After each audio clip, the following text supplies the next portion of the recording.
all the games I used to play in my younger, wilder days. The game of clubs and tees had never crossed my mind.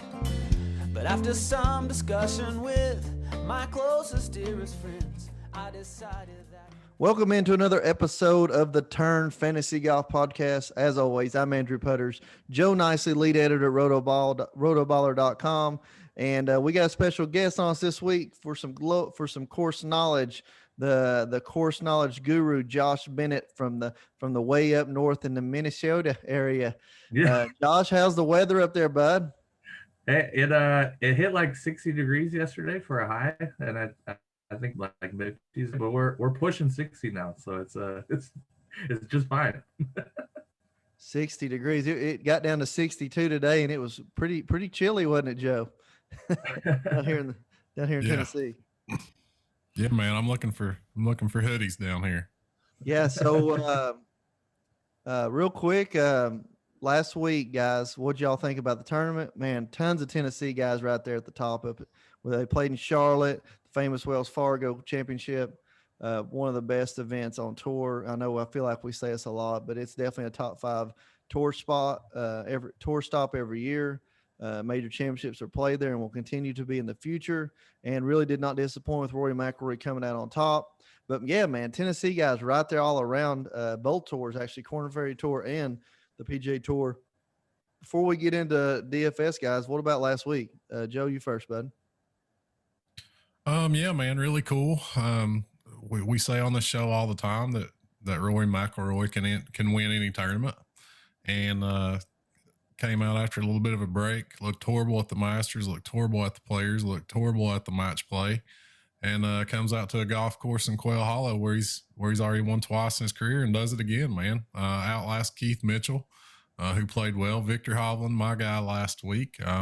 Abraham Answer playing tremendous golf. So it was a really good tournament. We saw great players up there. Not a ton of drama, although Roy tried to give us a little bit on 18 when he hooked that drive, which was crazy. But I always like to see Quail Hollow on TV, man. Love that golf course. Love courses in general that give these guys a challenge, and that one certainly does. But it's good to see Roy playing well. He's a guy we'll be talking about in a couple of weeks as we head to the PGA at Kiowa Island, where he won the last time it was down there. So golf's definitely better when Rory's playing well. So always good to see him get a W. Yeah, golf is always great whenever the best players in the world are right there at the leaderboard, man. You see Jordan Spieth, you see Rory McIlroy, Brooks Koepka, DJ. We need those guys on the leaderboard on Sunday. It gives it really good good sweat there on Sunday. Josh, did you have any sweats coming into Sunday? No, I did not. I was one of the people that got the Webb Simpson bug on Thursday. So I was on vacation over the weekend, so I wouldn't even had a chance even if he did withdraw. But I was on Webb, and I played a little bit of Rory McIlroy too. I was going back and forth between those two on some of the bigger contests, and ended up going to Webb, and then just. It's cool that Rory pulled it off. It's him and Jordan specifically. They've been tinkering with their games a lot. They change a bunch of things, and then it seems like they're horrible for a long time. Then all of a sudden it clicks and they're back to winning again. It's super cool to see that Rory last week, and then Jordan a few weeks ago. It's great when they're winning, like you guys said. So I didn't have a sweat, but I enjoyed it. That's for sure. Yeah, definitely. Golf is, like I said, in great shape when those two are playing well. They probably, of the active players, move the needle the most on especially if you just go by the Twitterverse or golf Twitter, as we call it. Yeah. So, what do we got going on in our personal lives? We playing any golf, Joe? I'm going to the golf course and I'm swinging clubs, but I'm not really playing any golf, Andrew. Yeah, I continue to be lost in the weeds down here, buddy. Was talking to Josh before he started recording, and he's getting ready to play in a big event. I'm sure he can tell us about. And I know you've been playing some tournaments and getting ready for kind of tournament season. And old Team J Nice over here is on the struggle bus. That's all there is to say about that. Gonna fight my way out of it. So hopefully I'll be ready to go by the time true summer gets here. So yeah, so Josh, what kind of tournaments you got coming up? So I don't know if it's the same in Tennessee, but right now in Minnesota, it's pretty much qualifier season for all the big events in the state. So you got, every other couple weeks there's a qualifier for something else that's bigger. And this week it's not. I got a tournament starting tomorrow, and it's a 2-day tomorrow Wednesday. It's not a qualifier for anything, but there's some bigger names in Minnesota that are in it. And to be honest, I didn't even know what I was getting myself into. It's the first year that they're running it, and it just kind of popped up on Twitter. I'm like, hey, I fit into that. I was under the handicap range, so I'm like, I'll join it, see what happens. And then I was looking through the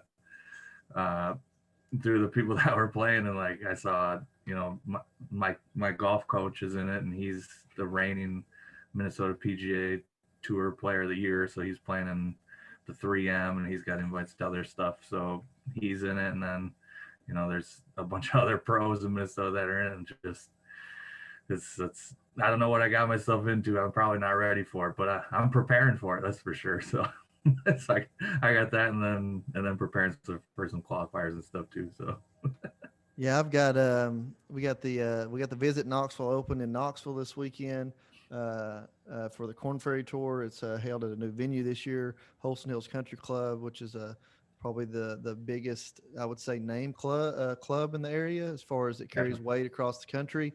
It was ranked at one time in traditional courses, links courses with Golf Digest. Not sure if it still is, but built in 27. Designed by Donald Ross, roughly 7,000 yards long, par 72. They're changed to a par 70. Greens are pure, course is pure. It's a shame it's not going to be on TV. It's just a good golf course. It's nothing, really, when you say like just a great about it, it's just a good golf course. I mean, that's all there is to it. I know for myself, I've been waiting for this day to come where they have pros out there playing, other than just the State Am, or, and I think it hosted maybe a PGA Tour event back in the 50s. I think Byron Nelson actually won it. So there you go. Great golf course. So big greens, undulated greens. They can't get them much faster than about 11.5 because they're unputtable. Yeah, looking forward to that. It's literally 4 miles from my house, where the Monday qualifier today is about 2 miles from my house. So I went out there and watched the last few groups come in. Shout out to a kid from the Brook, Cade Russell. He's a college player at University of Tennessee. Went to a playoff 6 for 3 spots. Unfortunately, missed out on the first playoff hole, but still shot 6 under, hit 17 of 18 greens. 4 birdies and eagle, no bogey. So great plan. As far as me coming up, I've got the Visit Knoxville Pro-Am next Monday and Tuesday at Three Ridges, where the Monday qualifier was this week, which is a team event. It's an amateur event, a pro event, seniors event, and Pro-Am team event as well. So play one low score, and then there's individual divisions as well. So happy to be teaming up with Braxton Hunter, a local PGA pro, and a couple other guys. So I'm sure I'll tweet about that next week. But then that following weekend is the famous Beaver Brook Invitational, which unfortunately I will have zero chance of winning because there's about 5 D1 players that are members there. And the rain, we've talked about a few of them here recently. And, strangely enough, you said preparing. There's not much preparing going on over here. I got 2 kids and a wife right now with the stomach bug, so I'm just trying to stay downstairs, stay out of the way, so I can continue going to work and not get sick.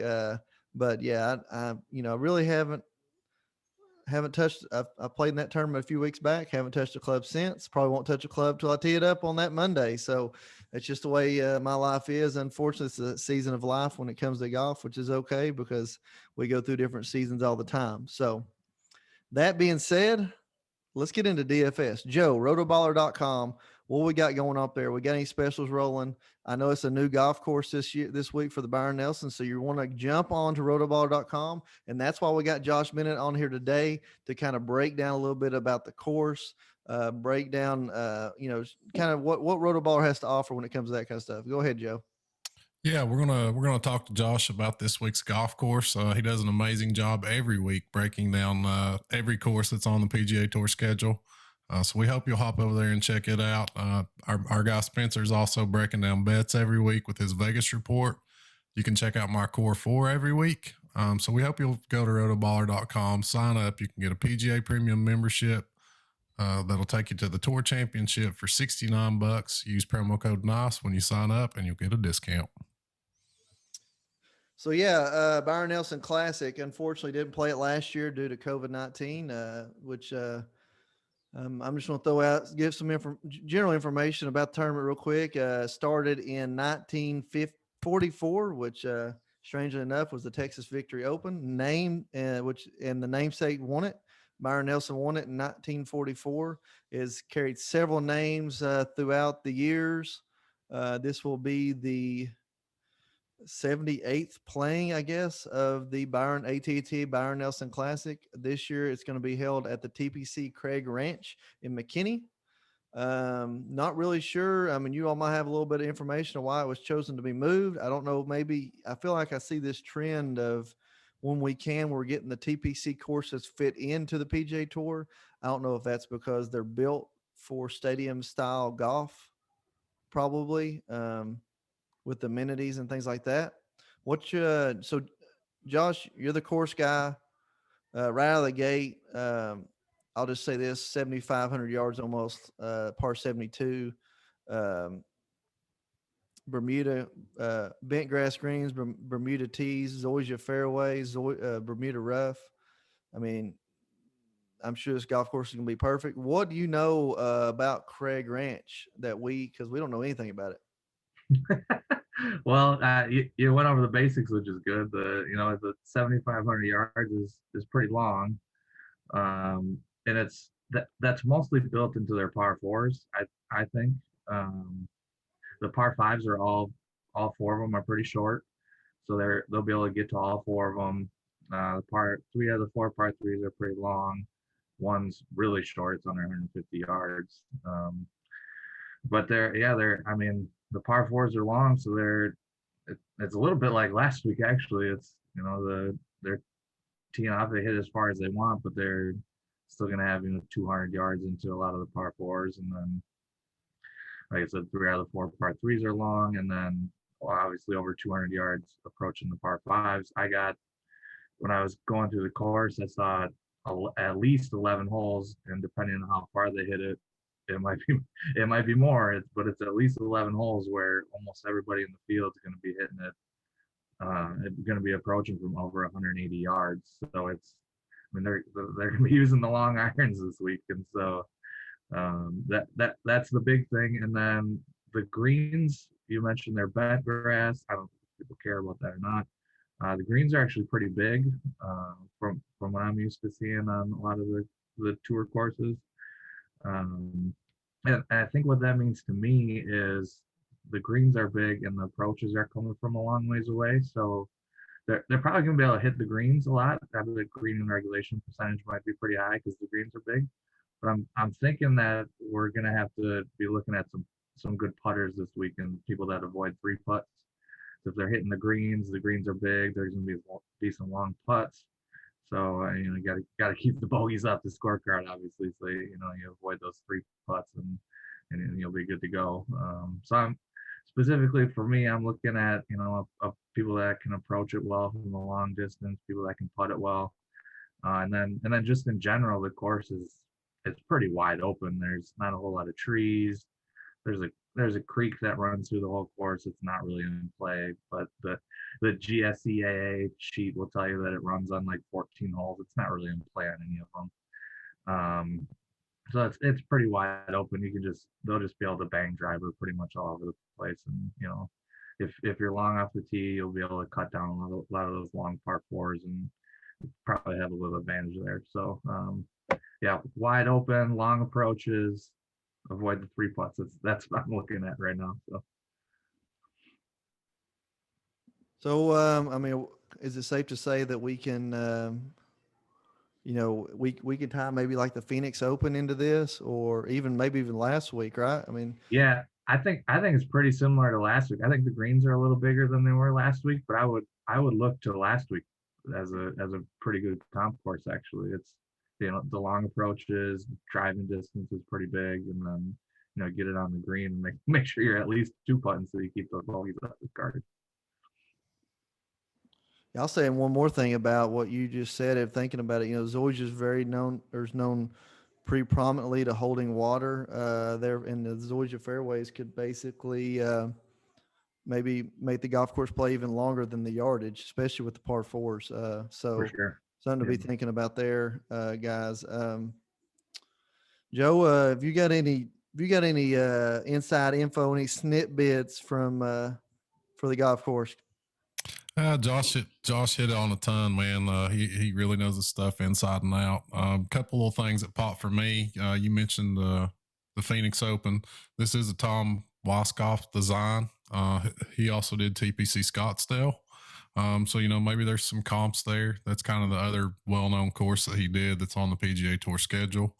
We haven't seen a PGA Tour event on this golf course, but we have seen a couple of Korn Ferry Tour events. It wasn't called the Korn Ferry Tour back then, but in 2008 and 2012, we saw that Circuits Tour Championship played here with winning scores of 17 under in 2008 and 16 under in 2012.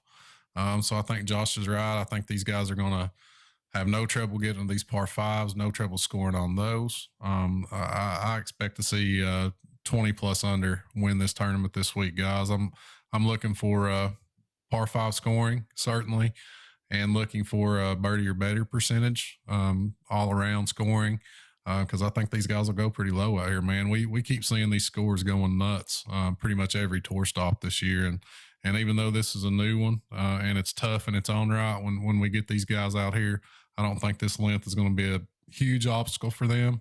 Like Josh mentioned, I'll be looking at 200 plus yards proximity there. But I think we'll see a lot of scoring. So I'm focusing on birdie or better percentage, strokes gained on the par fives, and how they handle the long par fours. Like Josh said, 450 to 500 yards is a key range for the par fours for me this week. Yeah, I like that. I like at least having a direction to start with, whether it be we need to have good putters, we need to have people good around the greens. I'm big on getting the list out and marking people off. That's one of my biggest strategies in the first go of it. And but literally there's question marks all over here for me. And I'm just gonna run down through some names, guys, since we got three of us here. DeChambeau, who knows? Did not, but played pretty good on Sunday. John Rahm was nowhere to be found this past week, and everybody loved him, including myself. Is this golf course too big for Jordan? Who knows? Matsuyama coming back from a Masters victory, first time back. Haven't seen much of Daniel Berger recently. Koepka, is he healthy? Zalatoris, did he go with the old as soon as he got engaged, now he can't play trick? Is this golf course too big for Fitzpatrick? Sam Burns coming off a week off and a victory.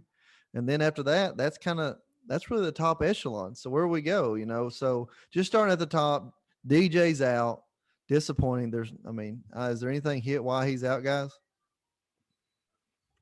I think he said a leg, but he was doing backflips off a yacht last week, and it looked pretty good. So I don't know. I think who knows what's up with DJ. Possible nose injury. Possible nose injury. So who knows what's up with DJ? It's pretty unfortunate, man. I was hoping he would carry that momentum from the Masters into this year, but it's certainly not happened yet. And we got a major on the horizon next week, and he's not looking great. So not sure what's up with DJ, but like you said, Andrew, a ton of kind of stars at the top of this board. We'll get into some lineup construction stuff, but it almost leans stars and scrubs for me. Like you said, it runs out rather quick. I do like Bryson this week. Very, very good from 200 plus yards. It's something we talked about last week, something we talked about with him back at Bay Hill where he won. The best in the field on par fours of 450 to 500 yards. We know he's super long off the tee, can certainly take advantage of these par fives. Third in birdies or better gain. So, there's just a lot of things pointing Bryson's way. He's also a Dallas resident, which we can talk about for a couple guys in this field. So you have to feel that he's familiar with this golf course. We don't have him on record playing it, but you have to figure that he's played it being from the Dallas area. So Jordan Spieth, man, this is the first time we're seeing him since the Masters. Pretty long layoff, but a lot of things pointing in his direction also. You do have to wonder if this course is a little bit long for him, but we saw him handle Augusta National. He's actually first in this field in strokes gained on par fives, which is kind of surprising. He's first in birdie or better gained over the last 24 rounds, and he's first in strokes gained approach. We've also got the narrative that he's from Dallas as well. Loves the AT&T Byron Nelson. It's where he played his first career PGA Tour event. And he also tends to peak right before majors. We saw him win Valero right before the Masters, and he's won 4 times in his career, guys, the week before a major championship, which is pretty interesting. So I'll definitely be giving Jordan a look. Rom, you mentioned that he's kind of that Rory McIlroy that we saw last week, a guy that's capable of winning any week. And on paper, this golf course certainly fits him. But my eyes go to Spieth and Bryson up here. Josh, you got any thoughts on these top guys? Who you liking, man? Yeah, I'm with you on Bryson. I think it's exactly what you said. He hits it a super long ways. There's no problems around the course where if he gets a little wild in a couple holes, it's not going to matter. He'll have a good shot at the green anyway, and then he's great from 200 yards. And a lot like last week, he played the first 2 rounds and thought he got cut, and he came back and did he get the top 10 still? He was around the top 10. I don't know if he did for sure, but T9, he played 6 under over the weekend. Yeah, so he got the top 10. So I mean, that course is built for him. I don't know what happened on the the first 2 rounds, but he obviously figured it out, and I think this course is perfect for him as well. And funny he threw out the stats about Jordan. I think this is probably a great course for Jordan. He's obviously, we know he's not great off the tee as far as being straight, but he added a little bit of length, so he's kind of long. And even if he misses like we're used to him doing, like I said, he can miss it all over the place and still have shots at the green. His irons are back, so he's great with his irons now, and we know he's one of the best putters in the game. So I'm all in on Jordan too. I'm interested to see. I don't know if I'll play a whole lot of Brooks and Draftkings, but I mean he kind of fits the narrative here too. Long guy off the tee, hits pretty good from a long ways away. Obviously he's the elite of the elite. I mean, he's on DraftKings. It feels like he's probably underpriced for the people that are above him. He'll probably be low owned. People are probably worried about his injuries and stuff. So, I mean, if you're talking GPPs, Brooks is probably a decent look, assuming that he's healthy. And then, you go down the board. I love Will Zalatoris too. I think, Andrew mentioned him. He's all of what all of those other guys are too. And he's great irons, great off the tee, all that stuff. So yeah, those are a few of the guys I'm looking at. You got Hideki in there coming off the win. Berger we haven't seen in a while. So I'm looking at some of those other guys first, but I mean, I think Zalatoris and up is, you can probably pick any of them and they all probably got a pretty good shot to win. Right. I definitely agree. I think Koepka has a huge upside in this field. 9,900. There's going to be people shooting darts all around him and probably not landing on him. So if you maybe looking for a little something contrarian, pick him, especially Will EZ being right there around that same price. Yep. I feel like DeChambeau is a no-brainer this week, even though he's 11-2. And second week in a row, I'm throwing DeChambeau's name out like I like him. I don't know what's going on, but we've said this a lot. We're looking for long golf courses with long par 4s and reachable par 5s, and the golf course must have 4 par 5s on it to put him in the green light. And this fits that bill. He is full-blown green light for me. And I'm just going to leave it at that. He needs to be in every lineup you put in my opinion. I know he's 11-2, but I think if he finishes outside the top 5, he has played very badly this weekend. That's just me. So, I mean, what I feel like he shot a 40 on 1-9 this past week and still finished tied 9th. So, I mean, who knows? And I know he double bogeyed 18 one day. Speaking of bad finishes, what about B. Watson on a 17-18 triple double? It was a heartbreaker. That was a heartbreaker. Went from I want to say 5th to maybe 5th place to 19th or something. That probably destroyed some people's pocketbooks over the weekend. Yeah. There was certainly some money spent in round 4 at Quail Hollow. It was pretty unbelievable some of the scores we saw last week. Will Zalatoris, man, it's a guy that we've loved, a guy that we've been riding, and first miscut of 2021 last week. So how does he bounce back? He's a Dallas kid. As Andrew mentioned, he's kind of setting up shop there, purchased a home, got engaged, I believe. So Zalatoris is really, really interesting for a player that's been so dependable. How do we handle him coming off a miscut?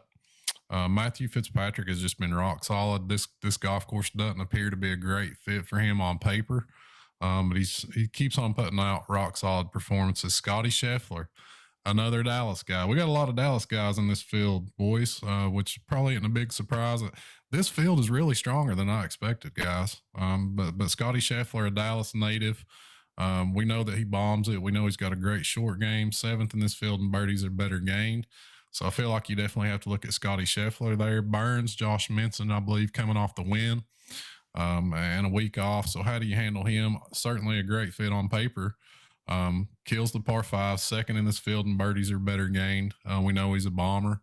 But you know how these guys handle success. Oftentimes we see them, head the other direction, like Harris English. We saw win the Tournament of Champions to start the year and hadn't been seen since. So how does Sam Burns handle that success? Mark Leishman's a guy that actually has a little bit of course history. Had a 7th here in one of those Corn Ferry Tour events, I believe back in 2008. And he's been playing well. Top 5 at the Masters, won the Zurich team event with Cameron Smith. So I think Mark Leishman is something of a little bit of sleeper there at 9,200. Ron Palmer, we know he's a Texan. We know how much upside he brings to the table. And then Sergio, man, great ball striker, former winner of this event, obviously not on this course, but 2nd in the field in strokes gained par 5s.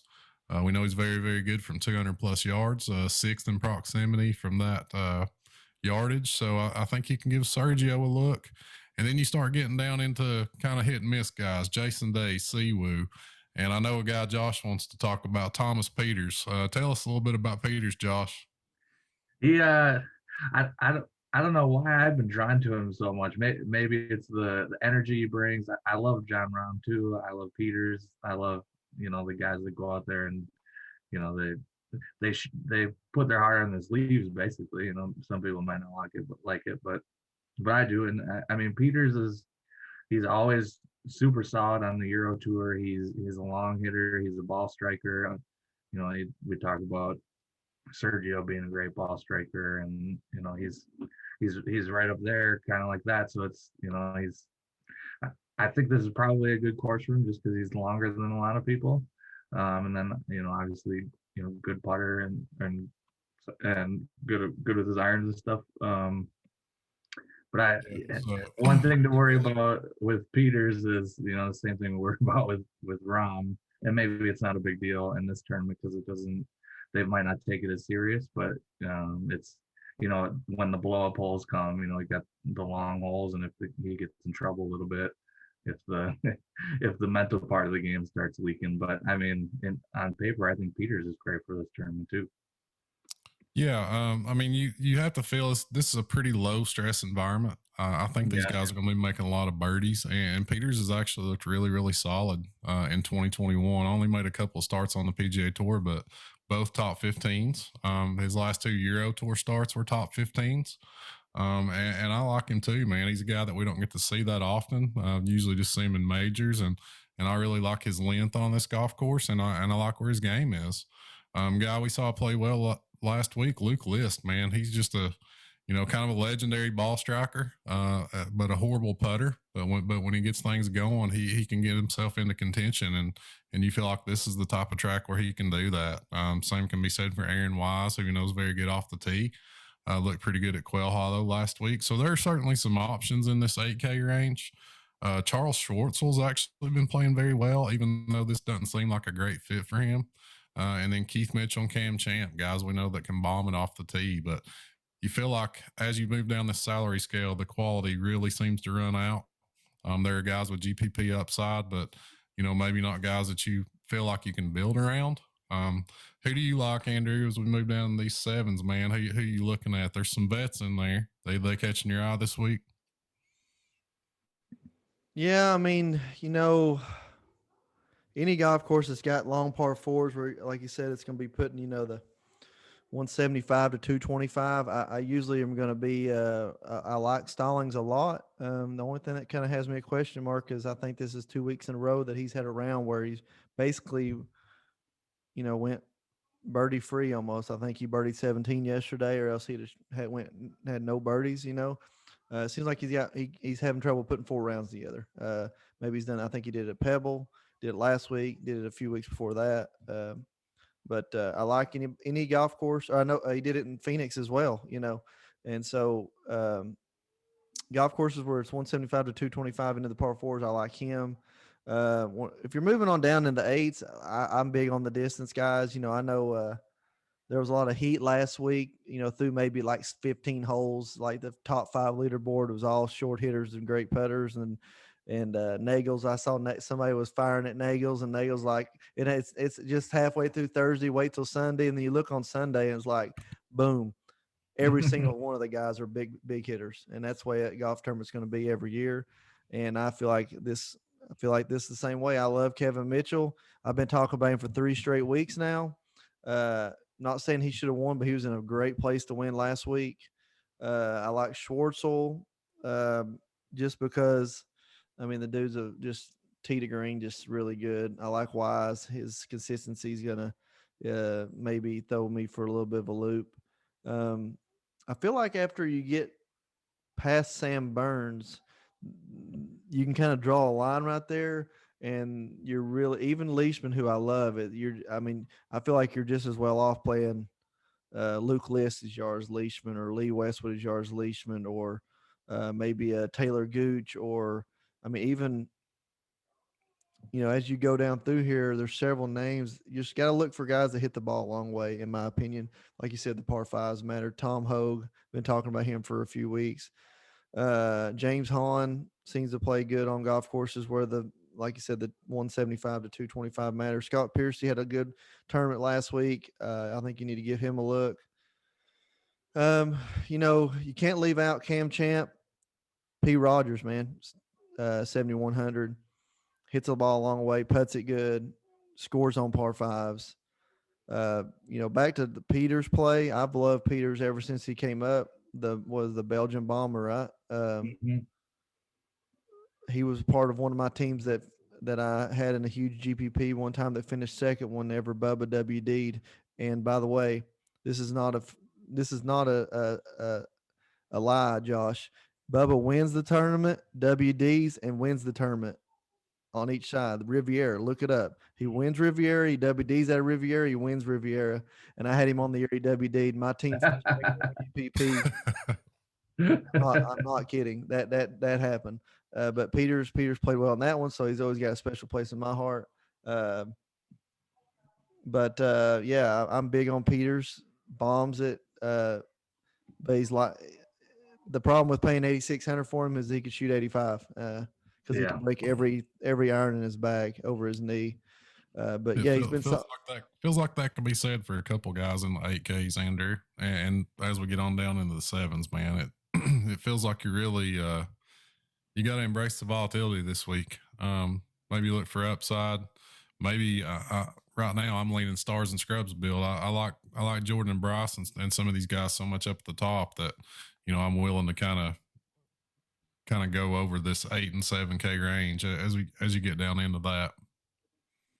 Yeah, I think definitely the strategy this week is for you players out there, say your budget's $20 a week or $40 a week, try to find cheaper events and play a lot more of them. Lock in Spieth, DeChambeau, maybe Zalatoris, maybe Koepka, or throw one of those out, throw in Sam Burns or Scheffler, or try to mix and match, play a lot of lineups. That's what I would recommend this week. Like you said, I can't believe Stallings is 7,500. He's been in the mid to low sixes for several weeks in a row. Surprised on that price jump. Yeah, Camille Villegas, same thing, man. Guy we've routinely seen in the mid to low sixes. Of course, playing well. but it's kind of a little bit of a sticker shock to see him there. And you can say that for several of these 7K guys, man. Couple notes there at the top of the sevens, Andrew. Carlos Ortiz and Sebastian Munoz. Both those guys went to University of North Texas, which is very, very close to this golf course. So that's something you might want to kind of keep on as we're playing this new course, man. I've kind of been looking for any type of ties, Dallas ties, and both those guys went to North Texas. So that's something you might want to look at with those two. And I'll throw a name at you guys and give me your thoughts. You can't ever depend on him, but he's streaky, and we see him pop up a couple times a year, and he's kind of banging around right there right now. That's Brant Snedeker. Give me your thoughts, guys. He's fourth in the field in strokes gained par 5, which blows my mind. Kind of struggles on the lengthy par 4s, but give me your thoughts on Sneds if you have any. Yeah, if he's got, I mean, the length thing is obviously an issue, and that's probably why he struggles on the long par 4s. But I mean, in his career, he's been a good putter. He's obviously been a good ball striker.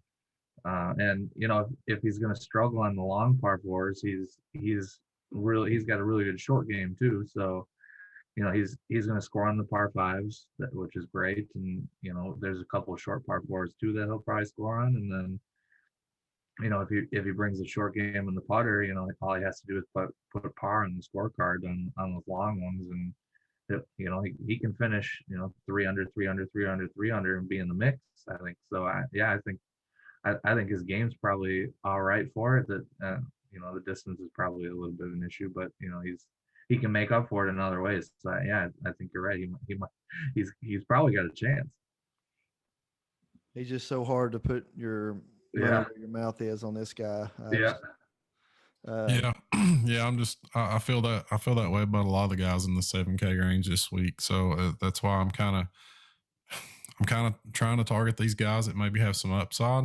You know, we'll see him log a couple top 5s a year, it seems like, and you don't ever really know when they're coming.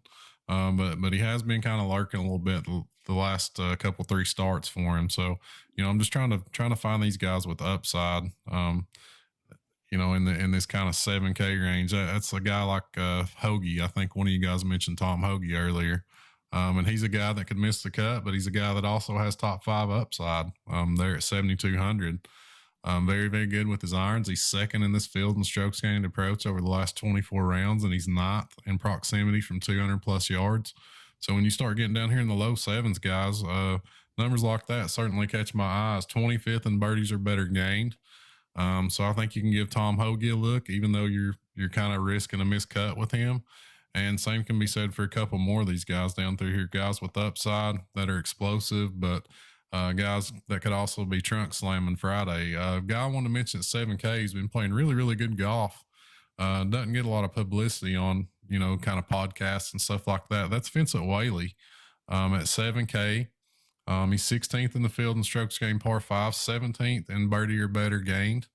And he's been putting up some really good numbers, man, putting up some strong finishes. Finished 26th at Wells Fargo last week, had a top 30 at Valspar.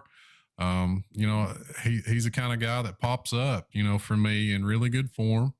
At 7K in a tournament where we're struggling to find value, we're struggling to find guys that we feel comfortable with. Vincent Whaley's popping for me there at 7K. Who are you guys thinking there around the bottom of the 7s? Anybody popping out for you? I guess Sneds and Whaley for me in that range. And I'll even dip down to 6,900 and throw out Roger Sloan at 69 as a guy whose numbers are popping for me as far as approach, proximity numbers, birdie or better. That's kind of what I'm looking for this week. Those three guys in that range kind of stick out for me. I mean, down there for me, it's going to be Taylor Gooch putting absolutely horribly. If he can get that, you know, I always try to look for guys that are not necessarily putting great, but or not necessarily putting horribly per se, but have been playing decent, scoring decently while putting bad. That's what I'm looking for. And, you know, a good example of that is, you know, Stallings there. I think it was 3 weeks ago was maybe like top 5 strokes gained tee to green, and maybe middle of the field. Losing like 4-6 shots on putting and a day, and so I'm looking for that every tournament, and so that guy for me is Taylor Gooch at 7,900. Down towards the 7,100, the opposite scale, and that's really Patrick Rogers, who always puts it good, and always his approach is always sketchy. But guess what? We got reachable par fives. We got he hits the ball a long way, so that'll give him some way of an advantage. Another guy that I'm looking at is always C.H. Lee on long iron approach style golf courses, and that's where he fits in there for me. And actually, he was right up there at the top of the leaderboard there for a little bit last week till I think he fell off in the 3rd round. So, or maybe at the end of the 2nd round. So last week, anybody else you want to hit on for Joe before we get to the last segment of the show? Lost you, Joe. Can't hear you. Just Sloan at 69 grades out really well for me at that price. Kind of just did a little rudimentary model today, and he's grading out 9th in that model at 6,900. So definitely want to throw him out there. We got some young guys in the field this week. A couple guys coming off the Walker Cup. Cole Hammer, he's at the University of Texas still. He's playing as an amateur. Tyler Strafacci is actually turning pro this week. He's down there at 6,400. He was sick last week at the Walker Cup though, so that's something you might want to keep an eye on.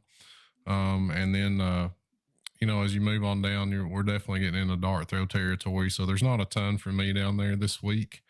Once we get down into the low 6s, I'd love to go there because I'm leaning stars and scrubs, but there's just not a ton for me. You look at a kind of a sicko name like a Bo Van Pelt, a Roberto Castro. Sun Kang's actually a member of this club. I think he's the only one in the field that's actually a member of TPC Craig Ranch. So you can maybe look at him. Cole Hammer's teammate Pearson Cootie down there at 6,400. Just some talented young guys that are teeing it up this week that you might want to give a look to. Is there anybody down there sticking out to you, Josh? Kind of in that punty, that mid 6K range? I don't know. It's hard to pick these guys. Like you said, once you get past the 9Ks, once you get into the 8s and the 7s, it's the slim pickings for talent. But there's a couple guys down here. Will Gordon's down here. We used to play him all the time. We're familiar with Mr. Gordon. Yeah, I know. It feels like we got to bring him up.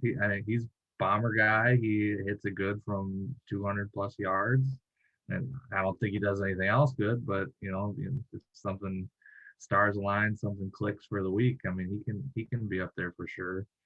I don't know how he's been doing lately, but Patty Harrington's down here at 6,800.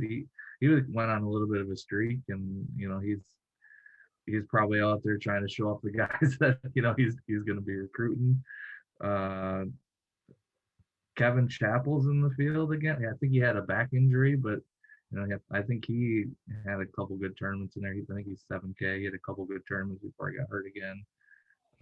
Tom Lewis, Wyndham Clark, Patrick Rogers. There's a bunch of guys in there that are hit and miss. Longer hitters, good ball strikers. That just you definitely can't rely on them. But if you're playing GPPs, I mean, you can throw them in a lineup for 2 or 3, and if they hit, you're gold. And if they don't, then hopefully you got something in another lineup. So I think there's, like you said, there's a bunch of guys down here that are, they can get a top 20 or they can be 125th. It's just, hopefully they can hit at the right time. Right. Yeah. And I think that kind of just lends itself to the stars and scrub bills this week, man. When you talk about, you feel like you're hit and miss in the 7K range and even kind of up into the 8s, are guys that I don't trust. So I'd almost rather lock in a couple of stars really that I feel real comfortable with, a Bryson or a Jordan, Zalatoris, guys up there that you really like. Lock a couple of those guys in, and then go shopping down here. Dig into the stats, find some guys that pop for you, and take your chances in GPPs this week. Mm-hmm. All right, so this is the last segment of the show. Josh, something a little new that we've been doing since the last time you were on. So this is what we call the Darts and Hearts segment of the show. You have to go out and give us a dart play and who you got on your heart this week. I mean, who you just feeling deep down is going to win this thing. I feel like Bryson's going to win it this week. I think you said it too. He just fit. It's a perfect fit for the course. So I have no doubt that he has a super good chance of winning. I think he's going to win. And I'm a big Bryson fan as well. So, that all just kind of fits. My dart, I'm going with Will Gordon. I think the two stats I mentioned are big, and maybe the stars align for him when we can get it figured out. That's a dart when it comes to this show. Joe, who you got in the hearts and darts for the week, buddy? I love it, man. I love it. That might be two hearts. That might be two hearts for the show. We got a Will Gordon call. I love it.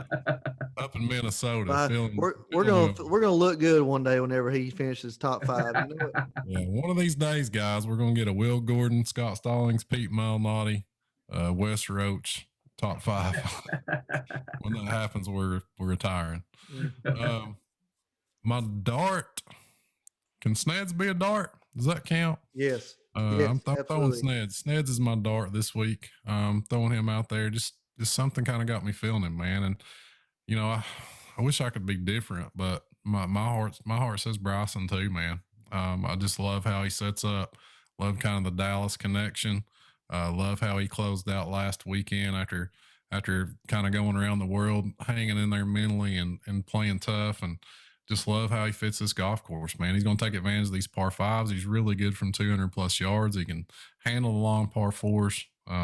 He's going to be a home game basically for him. So my heart says Bryson. I'm with Josh. I could not agree with you more. I hate to even say this. It's 3 calls on Bryson on the heart play of the week, which means his protractor will probably break down on him, and there'll be too much density in the air, and he won't be able to hold it together mentally.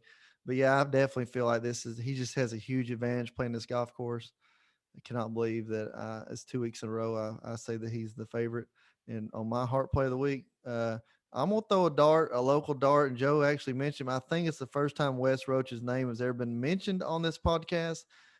Wes Roach is a Knoxville native, bombs it off the tee, putts it really good. Was a card holder last year, 2 years ago, lost his card. He's got some status now on the tour and some status, of course, on the Korn Ferry Tour going forward. But yeah, Wes Roach is my dart of the week. He can reach par 5s easily. So there you go. You got all three darts are Tennessee boys, and all 3 hearts for Bryson DeChambeau. I love it. Okay, so I'm moving to Tennessee, I guess. Yeah. Saying that to say this. Thank you, Josh Bennett, JoeNicely here from Rotoballer. Both these guys from Rotoballer.com, the best place in the world for all of your daily fantasy needs. Get on there, sign up for the premium. It will save you money in the long run. That's JoeNicely. I'm Andrew Poor, and you have listened to the Turn Fantasy Golf Podcast brought to you by Rotoballer.com. Dearest friends, I decided that I'd give it one good try. But that was my first big mistake. I've already hit 3 in the lake. It's gone.